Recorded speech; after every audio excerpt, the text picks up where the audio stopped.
CM Revanth రెడ్డికి మాజీ మంత్రి కేటీఆర్ సవాల్ విసిరారు. రేవంత్ సీఎం పదవికి రాజీనామా చేసి రావాలని, సిరిసిల్ల ఎమ్మెల్యేకు తాను రాజీనామా చేస్తానని రేవంత్ రెడ్డి కేటీఆర్ సవాల్ విసిరారు. మల్కాజ్గిరిలో ఇద్దరం బరిలో నిలుద్దామని, ఎవరు గెలుస్తారో చూద్దామన్నారు. ఏ డిపార్ట్మెంట్లో అయినా రేవంత్ రెడ్డి ఎంక్వైరీలు చేసుకోవచ్చని, తమకు ఎలాంటి అభ్యంతరం లేదన్నారు కేటీఆర్. కేటీఆర్ గెలిచినప్పుడు మగాడు, గెలవకపోతే మగాడు కాదానని కేటీఆర్ ప్రశ్నించారు. కొడంగల్లో రేవంత్ ఓడిపోయాడు, ఆయన మగాడు కాదా అని మండిపడ్డారు. గుర్తింపు కోసం రేవంత్ రెడ్డి పాకులాడుతున్నారని కేటీఆర్ ఎద్దేవా చేశారు. రుణమాఫీ చేయి నేను కూడా అనవచ్చు. మగాడివైతే రైతు భరోసా స్టార్ట్ చేయి, 70 లక్షల రైతుల ఖాతాల్లో డబ్బులే నేను కూడా అడగవచ్చు. మగాడివైతే మహాలక్ష్మి స్టార్ట్ చేయి, 1,67,00,000 మంది ఆడబిడ్డలు ఉన్నారు, నెలకు 2,500 ఇస్తానన్నా స్టార్ట్ చేయి నేను కూడా అడగవచ్చు. కానీ నేను ఇవన్నీ ఏమనట్లేదు. ఒక్క సీట్ అయినా గెలవము అనే మాట మాట్లాడే కదా. నీకు నిజంగానే దమ్ము ఉంటే రేవంత్ రెడ్డి గారు, నేను సవాల్ చేస్తా ఉన్నా, నేను నా సిరిసిల్ల ఎమ్మెల్యే పదవికి రాజీనామా చేసి వస్తా. నువ్వు నీ ముఖ్యమంత్రి పదవికి, కొడంగల్ ఎమ్మెల్యే పదవికి రాజీనామా చేసిరా. నీ సిట్టింగ్ సీటు మల్కాజ్గిరిలో ఇద్దరం కొట్లాడదాం. ఆ ఒక్క సీట్లోనే తెలుసుకుందాం. ఈ రాష్ట్రం అంతా అతలాకుతలం చేయాల్సిన అవసరం లేదు. ఆ ఒక్క సీట్లోనే నేను వస్తాను మా పార్టీ తరఫున, నీ తరఫున నూరా, నీ కాంగ్రెస్ పార్టీ తరఫున.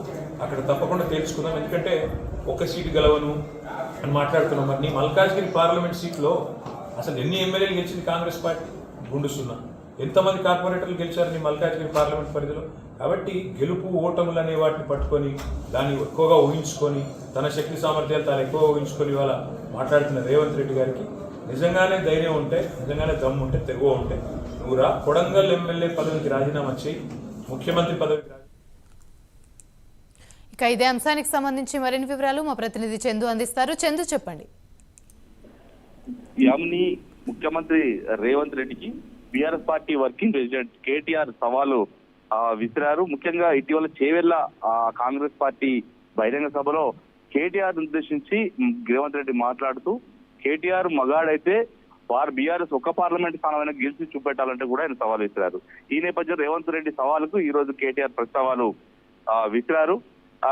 రేవంత్ రెడ్డికి దమ్ము ఉంటే కొడంగల్లో రాజీనామా చేసి రావాలి, నేను సిరిసిల్లలో రాజీనామా చేసి వస్తాను, ఇద్దరం కలిసి మల్కాజిగిరి పార్లమెంట్ స్థానంలో పోటీ చేద్దాం, మల్కాజిగిరి నీకు సిట్టింగ్ సీట్ కాబట్టి అక్కడే పోటీ చేద్దాం, ఎవరు గెలుస్తారో చూద్దామంటూ కూడా సవాల్ విసిరారు. మొత్తంగా ఈ సవాళ్లు ఇప్పుడు మాత్రం రాజకీయంగా సంచలనంగా మారాయి. దీనిపై రేవంత్ రెడ్డి ఏం స్పందిస్తారనేది మాత్రం చూడాలి. అయితే ప్రతిసారి గెలిచిన ప్రతిసారి మగాడు అవుతారు, లేకపోతే ఓడిపోతే మగాడు కాదా, ఏంటి వ్యాఖ్యలు అంటూ కూడా ఆయన మండిపడ్డారు. ముఖ్యంగా కొడంగల్లో రేవంత్ రెడ్డి ఓడిపోయినప్పుడు ఆయన మొగాడు కాదా అని చెప్పి మాట్లాడారు. మరోవైపు రేవంత్ రెడ్డి మొగాడైతే రైతులకు 2 లక్షల రుణమాఫీ వెంటనే చేయాలి, కాంగ్రెస్ పార్టీ ఇచ్చిన 420 హామీలను వెంటనే అమలు చేసి మగాడని నిరూపించుకోవాలంటూ కూడా ఆయన మాట్లాడారు.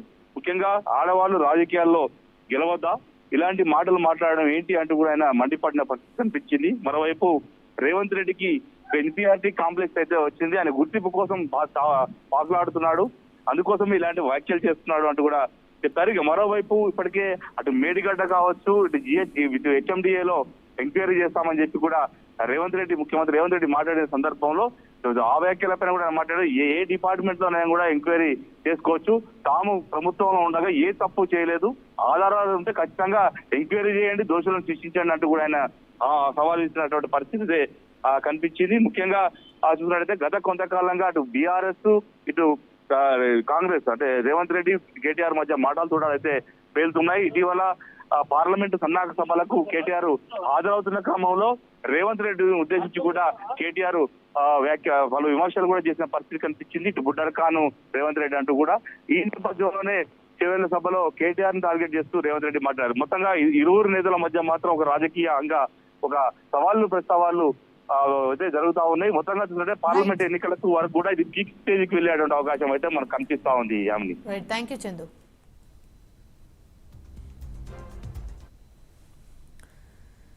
నకిలీ ఫింగర్ ప్రింట్స్ తో